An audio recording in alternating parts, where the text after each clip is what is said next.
Hello friends, എല്ലാവർക്കും നമസ്കാരം. അപ്പം നാളത്തെ ഒരു സൂപ്പർ ഹിറ്റ് പ്രേമോയിലേക്ക് എല്ലാവർക്കും സ്വാഗതം. അങ്ങനെ നമ്മുടെ രേവതിയുടെ സങ്കടങ്ങളെല്ലാം കേട്ട് കഴിഞ്ഞപ്പോഴേക്കും രേവതി ഒന്നും പറഞ്ഞില്ല. പക്ഷേ രേവതിയുടെ സങ്കടങ്ങളെല്ലാം അമ്മ പറഞ്ഞു തന്നെ സച്ചി അറിഞ്ഞു. അപ്പോൾ സച്ചിക്ക് ഉറപ്പാണ്, കാരണം വീട്ടിൽ നിന്ന് തന്നെയാണ് രേവതിക്ക് പ്രശ്നം ഉണ്ടായത്. അവിടെ ആരെങ്കിലും ഒന്നും പറയാതെ രേവതി ഇത്രയും മാത്രം വിഷമിക്കില്ലെന്ന് സച്ചിക്ക് അറിയാം. അങ്ങനെ സച്ചി അമ്പലത്തിൽ നിന്ന് നേരെ വീട്ടിലേക്ക് കൂട്ടിക്കൊണ്ടു വരികയാണ്. അപ്പൊ ദേ നിൽക്കുന്നു ചന്ദ്രമതി, കാലി തുള്ളി വല്ലാത്തൊരവസ്ഥയിൽ. പക്ഷേ സച്ചിയുടെ ആ നോട്ടവും ഭാവമൊക്കെ കണ്ടു കഴിഞ്ഞപ്പോഴേക്കും ചന്ദ്രയ്ക്ക് ഭയങ്കര ടെൻഷൻ തോന്നി. കാരണം ഇനി എന്താണാവോ പറയാനായിട്ട് പോകുന്നത്. കാരണം സുധിയെ പോലെയല്ല, സച്ചി നല്ല നല്ല മറുപടി പറയുമെന്ന് ചന്ദ്രയ്ക്ക് അറിയാം. അങ്ങനെ സച്ചി കാലിൽ നിന്നിറങ്ങി നമ്മുടെ രേവതിയെ ചേർത്ത് പിടിച്ചുകൊണ്ട് നേരെ വരികയാണ്. ചേർത്ത് പിടിച്ചുകൊണ്ട് വരുമ്പോൾ രേവതിയും കാണുകയാണ് ഈ ചന്ദ്രയെ. രേവതിക്കാണെങ്കിൽ ആകെ സങ്കടം സഹിക്കാൻ പറ്റുന്ന അവസ്ഥയിൽ നിൽക്കുകയാണല്ലോ. സച്ചിയാണെങ്കിൽ രൂക്ഷമായിട്ട് നോക്കിയാണ്. അപ്പം ഇവർ രണ്ടുപേരെയും കണ്ടു കഴിഞ്ഞപ്പോഴേക്കും ചന്ദ്രയാണെങ്കിൽ അകത്തേക്ക് കയറി പോവുകയാണ്. അങ്ങനെ വാ രേവതി എന്നും പറഞ്ഞുകൊണ്ട് പതിയെ പതിയെ താങ്ങി പിടിച്ചിട്ട് നിങ്ങളവിടെ ഒന്ന് നിന്നേ എന്ന് സച്ചി പറയുകയാണ്. അപ്പോൾ സച്ചിയുടെ ഒരു വർത്തമാനം കേട്ടുകഴിഞ്ഞപ്പോഴേക്കും ചന്ദ്രയാണെങ്കിൽ എന്താടാ നീ ആരാടാ നിങ്ങളെന്നൊക്കെ വിളിക്കുന്നത് എന്നൊക്കെ ചോദിച്ചപ്പോഴേക്കും അമ്മയെ തന്നെ അവിടെ ഒന്ന് നിൽക്കാനാ പറഞ്ഞത്. എന്താടാ നീ പറയുന്ന സ്ഥലത്തല്ലേ ഞാൻ നിൽക്കണം? അതിന് മനസ്സില്ല, ഞാൻ പറയുന്ന കാര്യങ്ങൾ കേട്ടിട്ട് പോയാൽ മതി. അപ്പോൾ ദേ ഇവരുടെ വർത്താനം ഒച്ച സംസാരമൊക്കെ കേട്ട് കഴിഞ്ഞപ്പോഴേക്കും ദേ വരുന്ന ശ്രുതിയും കൂടി. അങ്ങനെ ഇവരും കൂടി കണ്ടു കഴിഞ്ഞപ്പോഴേക്കും നിങ്ങൾ നിൽക്ക്, നിങ്ങളും കൂടി കേൾക്കാൻ വേണ്ടി തന്നെയാണ് എനിക്ക് പറയാനുള്ളത്.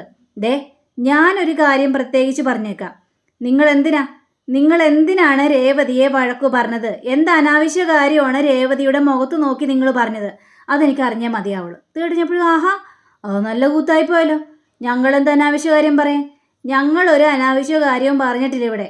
ദേ നിന്റെ ഭാര്യ എവിടെ പോയാണെന്ന് പോലും ഞങ്ങൾക്കറിയില്ല. ഞങ്ങളുടെ ഒരു വാക്ക് പോലും നിന്റെ ഭാര്യയ്ക്ക് എന്തിവിടെ കാണിച്ചു കൂട്ടാലോ, എന്ത് തോന്നിയാസമാണെങ്കിലും കാണിച്ചിട്ടില്ല. നിങ്ങൾ കൂടുതൽ ഡയലോഗ് അടിക്കാൻ നിൽക്കണ്ട.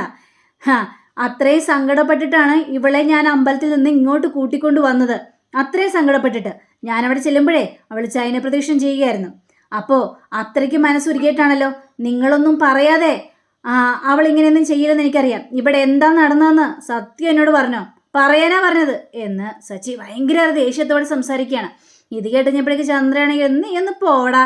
പിന്നെ ദേ ഏതായാലും നീ കരയിപ്പിക്കുന്ന അത്രയൊന്നും ഞങ്ങളൊന്നും ചെയ്യണമെന്നില്ല. നീയല്ലേ അവളെ മിക്കപ്പോഴും കരയിപ്പിക്കുന്നത്. എന്നിട്ടിപ്പോൾ ഞങ്ങളുടെ മെക്കെട്ട് കയറിയിട്ടുണ്ടെങ്കിൽ എങ്ങനെയാണ് ശരിയാവുന്നത്? ഇവള് കരയാൻ മാത്രമൊന്നും ഇവിടെ ഞങ്ങളൊന്നും പറഞ്ഞിട്ടില്ല. പിന്നെ ഇവളുടെ പൂങ്കണ്ണീര് അത് നിന്നെ കാണിക്കാനായിരിക്കും, നിന്റെ സഹതാപം പിടിച്ചു പറ്റാനായിരിക്കും. അല്ലാതെ ഞങ്ങൾക്കിതിൽ കൂടുതലൊന്നും സംസാരിക്കാനില്ല എന്നും പറയുകയാണ്. അപ്പോൾ ഇതൊക്കെ കേട്ടുകഴിഞ്ഞപ്പോഴേക്കും നിങ്ങൾ മിണ്ടിപ്പോരുത്. നിങ്ങളുടെ യഥാർത്ഥ സ്വഭാവം എന്താണെന്ന് എനിക്ക് നന്നായിട്ട് തന്നെ അറിയാം. ദേ ഇവിടെ ഈ കുടുംബത്തിലേക്ക് വന്ന് കയറിയപ്പോൾ മുതൽ നിങ്ങൾ അവളോട് ഭയങ്കര കലിപ്പിലാണെന്ന് എനിക്ക് മനസ്സിലായി. പക്ഷേ അതൊന്നും ഇനി നടക്കാനായിട്ട് പോകുന്നില്ല. നീ എന്ത് ചെയ്യുന്നാ? നീയാണല്ലോ തോന്നുമ്പോൾ അവളോട് കൂട്ടിടും, തോന്നുമ്പോൾ കൂട്ടുവെട്ടും, തോന്നുമ്പോൾ ദേഷ്യപ്പെടും, എന്ത് തോന്നിയോസം വേണമെങ്കിലും പറയും. ഇവിടെ ഞങ്ങൾക്കൊന്നും പറയാൻ പാടില്ല. അവിടെ എന്തെങ്കിലും ജോലി ചെയ്യാതിരിക്കുമ്പോൾ ഒന്ന് രണ്ടൊക്കെ പറയും. അതിനിപ്പോൾ കൂടുതൽ ഇവിടെ സംസാരിക്കേണ്ട ആവശ്യമൊന്നുമില്ല എന്നും പറയണം. അപ്പോൾ ഇത് കഴിഞ്ഞപ്പോഴേക്കും സച്ചിക്കാണെങ്കിൽ ആകെ കാലി വരികയാണ്. അങ്ങനെ സച്ചി അങ്ങോട്ട് രേവതിയുടെ അടുത്തേക്ക് ചെല്ലുകയാണ്. അപ്പോൾ രേവതിയെ ചേർത്ത് പിടിച്ചിട്ട് ഇവളെൻ്റെ ഭാര്യയാണ്. ഞങ്ങളുടെ ഇടയിൽ പല പ്രശ്നങ്ങളുണ്ടാകും, അത് ഞങ്ങൾ തമ്മിൽ തീർത്തോളാം. അല്ലാതെ അതിൽ നിങ്ങൾ കയറി ഇടപെടാനായിട്ട് നിൽക്കരുത്. നിന്ന് കഴിഞ്ഞാൽ ഈ സച്ചിയുടെ യഥാർത്ഥ സ്വഭാവം എന്താണെന്ന് ഞാൻ കാണിച്ചങ്ങോട്ട് തരും. അപ്പോൾ ശ്രുതിയെ നോക്കി പറയാണ്, അതെ ഇവിടെ ജോലി ചെയ്യാൻ ഇവള് മാത്രമല്ല വേറെയും ചിലരൊക്കെ ഉണ്ട്. അവർ കൊച്ചമ്മയെ പോലെ കൈയും കെട്ടി നിൽക്കുകയല്ലേ മാത്രമേ ഉള്ളൂ. അവരോടും പറ ജോലി ചെയ്യാനായിട്ട്. ഇനി ഇവളിവിടെ എന്ത് ചെയ്യണം എന്ത് ചെയ്യേണ്ടെന്ന് തീരുമാനിക്കുന്നതേ അത് ഞാനാണ്. ഇനി ഇവളെ ഒരു വാക്കുകൊണ്ടോ ഒരു നോട്ടം കൊണ്ടോ ദ്രോഹിച്ചെന്ന് ഞാൻ അറിഞ്ഞു കഴിഞ്ഞിട്ടുണ്ടെങ്കിൽ പിന്നെ എൻ്റെ യഥാർത്ഥ മുഖം നിങ്ങൾ ശരിക്ക് കാണും. ഇവളെ എൻ്റെ ഭാര്യയാണെന്ന് പറഞ്ഞുകൊണ്ട് അമ്മയുടെ മുന്നിൽ രേവതിയെ ചേർത്ത് പിടിക്കുകയാണ്. അപ്പോൾ രേവതിയെ ചേർത്ത് പിടിക്കുന്നത് ചന്ദ്രക്ക് സഹിക്കാനായിട്ട് പറ്റിയില്ല. ചന്ദ്ര മനസ്സുകൊണ്ട് പ്രാഗിയാണ്, ഭയങ്കര കുശുമ്പും കുന്നായ്മയും. ശ്രുതിക്കും അത് ഇഷ്ടപ്പെട്ടില്ല. ശ്രുതിയാണെങ്കിൽ പിന്നെ പറയണ്ടല്ലോ, ശ്രുതിക്ക് പൊതുവേ കുശുമ്പുള്ളതാണ്, അവൻ അഹങ്കാരം ഇച്ചിരി കൂടുതലാണ്. അപ്പോൾ സച്ചി പറയാണ്, ഇനി മേല ഇവളെ നേരെ നിങ്ങളെ ദ്രോഹം ഉണ്ടാകാനായിട്ട് പാടില്ല. അതിന് ഞങ്ങളാരും ദ്രോഹിക്കുന്നൊന്നുമില്ല. പിന്നെ ഈ സ്നേഹം എപ്പോഴും കണ്ടാൽ മതി. നിനക്ക് തോന്നുമ്പോൾ തട്ടിക്കളിക്കലാണല്ലോ പതിവ്. പിന്നെ ഇവളുടെ അനിയത്തിയും ഇടയ്ക്കിടയ്ക്ക് ഇങ്ങോട്ട് വരുന്നുണ്ടല്ലോ. എന്തിനു വേണ്ടിയാ? എൻ്റെ മോനെ വളച്ചെടുക്കാനാണെങ്കിലേ അത് വേണ്ടെന്ന് അവളുടെ അനിയത്തിയോടൊന്ന് പറഞ്ഞേര്. ഇതൊക്കെ കഴിഞ്ഞപ്പോഴേക്കും ദേ മര്യാദയ്ക്ക് സംസാരിക്കണം. വീണ്ടും രേവതിയെ ഓരോന്നും പറഞ്ഞുകൊണ്ട് ഇങ്ങനെ വേദനിപ്പിക്കാനായിട്ട് ശ്രമിക്കുകയാണ്. പക്ഷേ രേവതിയാണെങ്കിൽ ഇനി അതൊന്നും കേട്ടുന്നാൽ ശരിയാവില്ല എന്നൊക്കെ വിചാരിച്ചുകൊണ്ട് രേവതി വയ്യ. ചൈനപ്രദക്ഷിണമൊക്കെ ചെയ്താണ്. ശരീരം ഭയങ്കര വേദനയുണ്ട്.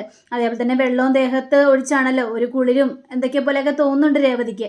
അങ്ങനെ രേവതി അവിടെ നിന്ന് പതിയെ ഇങ്ങോട്ട് പോകാനായിട്ട് ശ്രമിച്ചു കഴിഞ്ഞപ്പോഴേക്കും രേവതി തട്ടി വീഴാനായിട്ട് തുടങ്ങുകയാണ്. അങ്ങനെ രേവതി തട്ടി വീഴാനായിട്ട് തുടങ്ങിയതും നമ്മുടെ സച്ചി ഓടി വന്നിട്ട് രേവതിയെ വട്ടം അങ്ങോട്ട് പിടിക്കുകയാണ്. അപ്പോൾ സച്ചിയുടെ ആ കെയറിങ്ങും കരുതലോ എല്ലാം കണ്ടു കഴിഞ്ഞപ്പോഴേക്കും അവിടെ നിന്ന് വെച്ചാൽ ആ ഭൂതങ്ങൾക്ക് അതൊന്നും തീരെ അങ്ങോട്ട് ഇഷ്ടപ്പെട്ടില്ല. ചന്ദ്രയ്ക്കാണെങ്കിലും ശ്രുതിക്കാണെങ്കിലും തീരെ ഇഷ്ടപ്പെട്ടില്ല. കാരണം രേവതിയുടെ ജീവിതം മെച്ചപ്പെട്ടോ എന്നാണ് ഇപ്പം അവർ ചിന്തിക്കുന്നത്. പക്ഷേ രേവതിയെ അങ്ങനെ താങ്ങി പിടിച്ചിട്ട് എന്തിനാ രേവതി, ദേ നീ ഒറ്റക്ക് പോകേണ്ട രേവതി, ഞാൻ കൊണ്ടാക്കാം, നിന്റെ റൂമിൽ ഞാൻ കൊണ്ടാക്കാം എന്നൊക്കെ പറയുകയാണ്. അപ്പോൾ നമ്മുടെ ചന്ദ്രയാണെങ്കിൽ അയ്യോ ഇനി റൂമിൽ കൊണ്ടാക്കാത്തതിൻ്റെ കുറവ് മാത്രമേ ഉള്ളൂ, പിന്നെ ഇവിടുത്തെ ജോലികൾ ആര് ചെയ്യും എന്ന് ചോദിച്ചു കഴിഞ്ഞപ്പോഴേക്കും നിങ്ങളില്ലേ, നിങ്ങളെന്താ പെണ്ണുങ്ങളല്ലേ, നിങ്ങൾക്ക് കൈയില്ലേ, കൈ ഉണ്ടെങ്കിൽ അങ്ങോട്ട് ചെയ്ത് കഴിക്കണം. ഞങ്ങളുടെ കാര്യങ്ങൾ നോക്കേണ്ട ആവശ്യമില്ല, അവളുടെ കാര്യങ്ങൾ നോക്കാൻ എനിക്കറിയാം. അതേപോലെ തന്നെ അവളിവിടെ കെട്ടിക്കൊണ്ട് വന്നത് ഇവിടുത്തെ കണ്ട സ്ത്രീകൾക്ക് വെച്ച് വിളമ്പി കൊടുക്കാനല്ല. ഇത് കേട്ട ശ്രുതിയാണെങ്കിൽ എടാ സൂക്ഷിച്ച് സംസാരിക്കണം എന്നൊക്കെ പറഞ്ഞപ്പോഴേക്കും ഞാൻ സൂക്ഷിച്ച് തന്നെയാണ് സംസാരിക്കുന്നത്. ആദ്യമേ ഭാര്യയുടെ അടുക്കളയിൽ കയറി എന്തെങ്കിലും ഉണ്ടാക്കാനായിട്ട് പറ, അല്ലാതെ ഇവിടെ കിടന്ന് കൂടുതൽ നെകളിക്കാൻ നിൽക്കരുത്. നിങ്ങളാണെങ്കിൽ കുടുംബത്തിൽ 10 പൈസ കൊടുക്കില്ല, ഭാര്യയാണെങ്കിൽ അടുക്കളയിൽ കയറില്ല. പിന്നെ എന്തിനാണ് ഇവിടെ കടിച്ചു നിൽക്കുന്നത്? ഞാൻ കൊണ്ടുവരുന്നത് നിങ്ങൾ സുഖമായിട്ട് കഴിക്കുന്നു, എൻ്റെ ഭാര്യയാണെങ്കിൽ വെച്ച് വിളമ്പി തരുന്നു. ഇതൊക്കെയാണോ നിങ്ങളുടെ സുഖവും സന്തോഷവും? ഇനി അതൊന്നും നടക്കാനായിട്ട് പോകുന്നില്ല. നിങ്ങളെ ഏട്ടനാണെന്നൊന്നും ഞാൻ വിചാരിക്കില്ല.